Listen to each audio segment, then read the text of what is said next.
Bumagsak ilang sandali matapos mag-take off ang isang Huey chopper ng Air Force sa Campo Ranao sa Marawi City. Hindi bababa sa 2 ang nasugatan sa insidente. Humingi tayo ng update kay Emil Sumangil. Emil?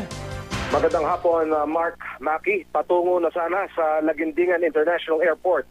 Sa Misamis Oriental, ang grupo ni Philippine Army 4th Infantry Division Commander Major General Ricardo Visaya nang biglang mag-crash ang chopper na sinasakyan ng Army official sa open ground ng Camp Ranao dito sa Marawi City.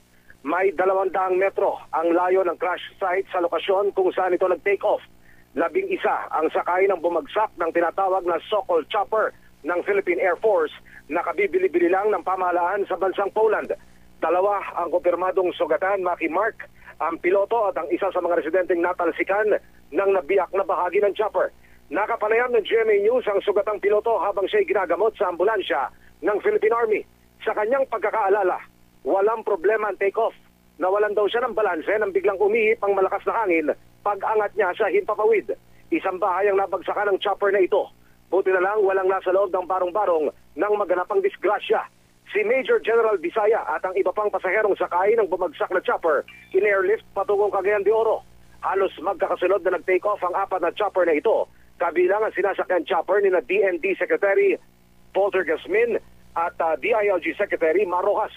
Ayon sa mga testigong sundalo, nakaangat na ang chopper ng mga kalihim at kasunod ng aangat ang chopper ng Army official, pero bigla itong nawala sa posisyon saka bumagsak. Lumanding ulit sa lugar na ito ang chopper ng mga cabinet official para personal na tignan ang sitwasyon. Makaraan ng ilang minuto, sumakay muli ng chopper sina Gasmin at Rojas at tumulak na patungong Laguindingan Airport.